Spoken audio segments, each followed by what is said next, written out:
Season 5, Episode 3. The boys, mostly Leon, got scared from Springtrap. Leon then said, "Why do you look like someone I fighted a long time ago?" Springtrap then said, "Well, let me show you something," and then he started to remove his head as in pain, and it didn't get off his head fully but half.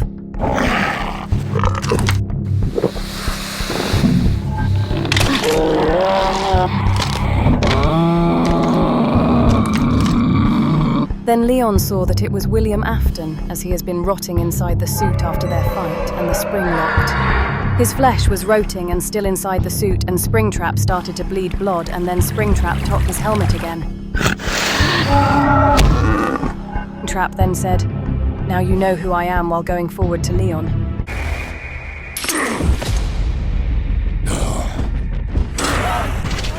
Procoptodon came in front of Leon and then tried to kick Springtrap, but that hurted his legs. Springtrap took Procoptodon's legs and broke them while Procoptodon screamed in pain. Springtrap then threw him away. Equus came and kicked him from behind, and it made Springtrap turn his head around fast while Equus got scared. Can kill. Patrick tried to shot Springtrap with his shotgun, and it didn't affect him a lot. Springtrap gave punch to Patrick, making him fly on the ground. Springtrap then looked at Patrick and said, "You're next," and then he walked to Leon. Crazy Dave threw some stuff he found in the lab, but Springtrap ignored him. Leon tried to run, but Springtrap growled while walking fast behind him.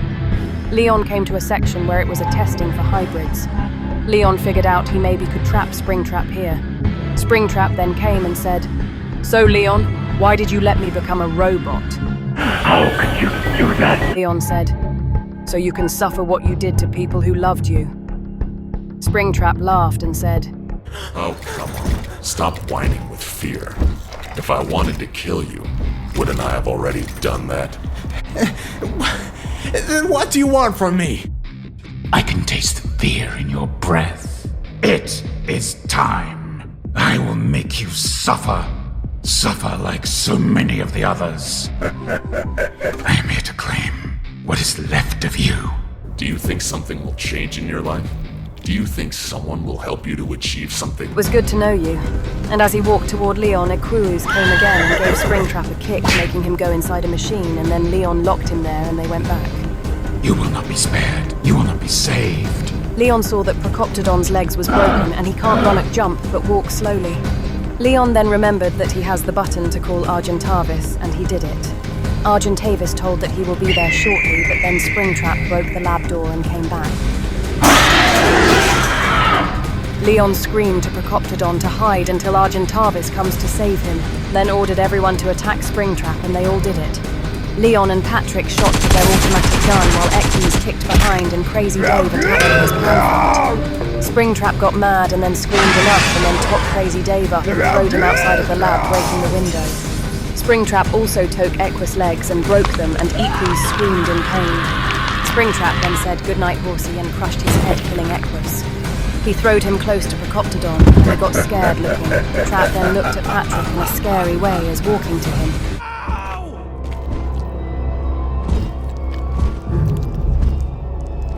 You know, even a mortally wounded animal driven into a corner will fiercely fight until the last breath. But you humans consider yourself ready to shit your pants when cornered. It makes me so furious. But it's okay. I'm gonna make you better. Springtrap took up Patrick and said, "Now you are mine." Leon tried to stop, but Springtrap punched Leon down, laughing, while Patrick nearly died until a sniper bullet was shot on Springtrap's head. He dropped Patrick, and then Leon saw that it was Guard and Frank who had come to help them. No, I'm just here for the opportunity. Leon smiled, and Patrick said to himself, "That's why I have an emergency button with me." Springtrap then started to laugh and then said, Fight to the kids for me. Girls were on their way to Element 115 as Samantha was instructed by Maxis. Suddenly, Lena heard Maxis's voice warn her to be careful because more robots were coming and to take care of Samantha.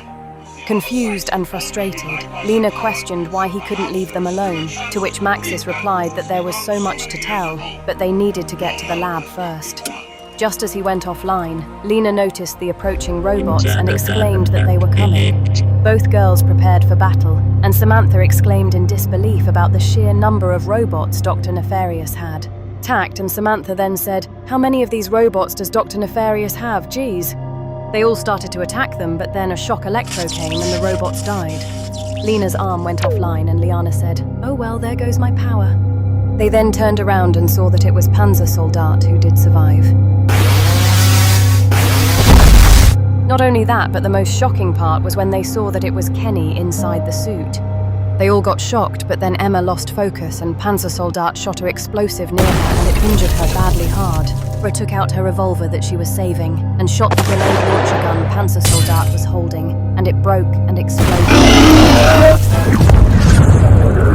Samantha and Lena tried to help Emma, but then more robots came behind Panzersoldat and surrounded the girls.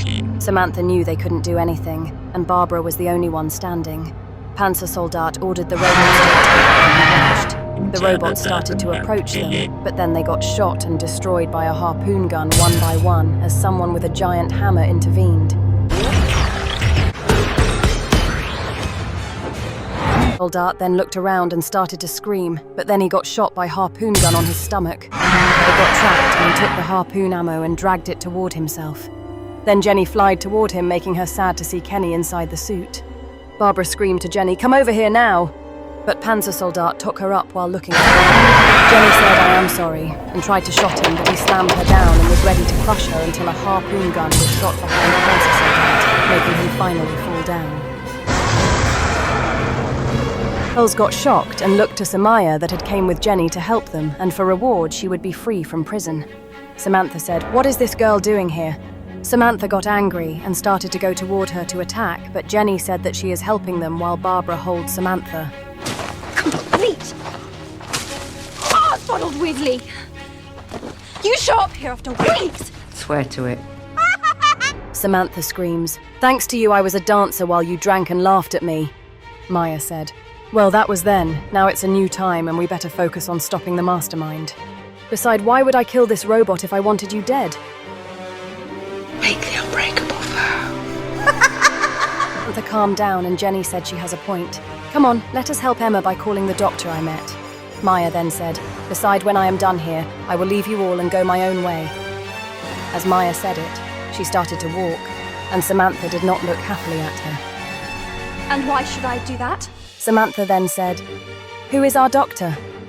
Jenny replied that the doctor's name is Claire, and she is over there, but she will stay behind to say goodbye to her husband, Kenny. Samantha thanked her and the girls went to the doctor, with Jenny looking at Kenny's robot body, once a human, now a robot, cried and said, "We never had a chance to have children." She then stood up and said goodbye, and went after the girls while Kenny, still alive, looking at Jenny, and said in a low-powered robot sound, "I am sorry," and then he turned off dying.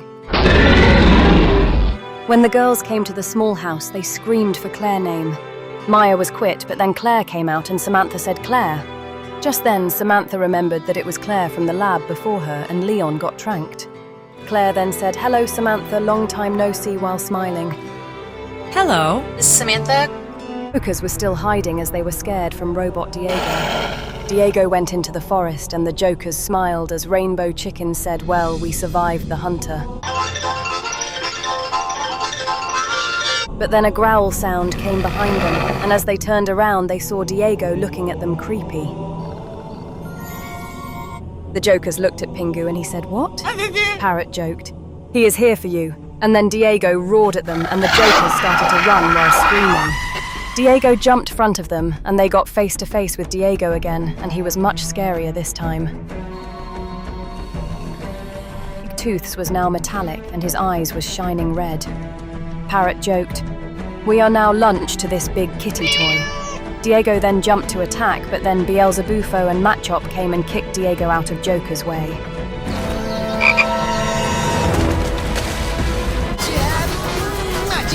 Pingu smiled and Parrot joked, "Welcome to our team." They said that they are here to help and not join them. Rainbow Chicken then joked, "Well then, we are not on the menu yet." They screamed to the jokers, "Go to the factory and save yourselves, there is not much time left." Machop even said that Simeon is waiting at the factory. Joked, "Hey Parrot, it's time to get out of here while we see each other for the last time." Parrot and Rainbow Chicken laughed and then got ready to run, but Pingu then had a flashback that Diego, Sid and Manny met him and his family a long time ago.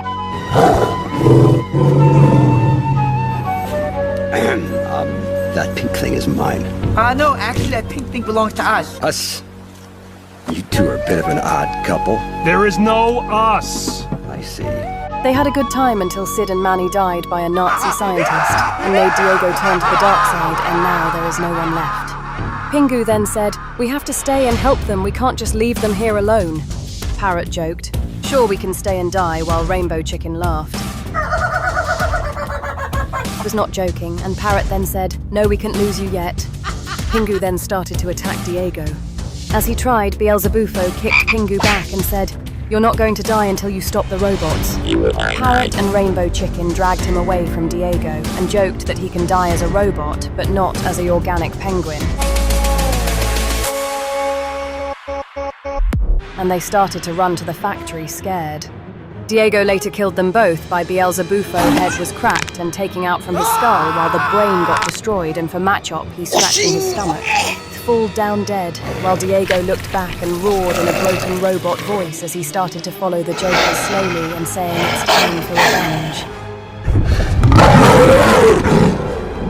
The scenes shifted to Maxis, who was sending signals to Element 115 and lead the girls there. That's it!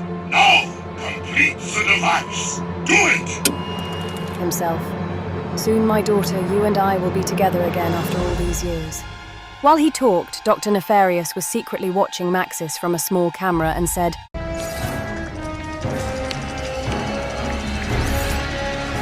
"Does this dimension love me or what? My problems deliver themselves right to me." "Do your thing, and then I will do my thing to you later," while smirking and getting ready to face the teams.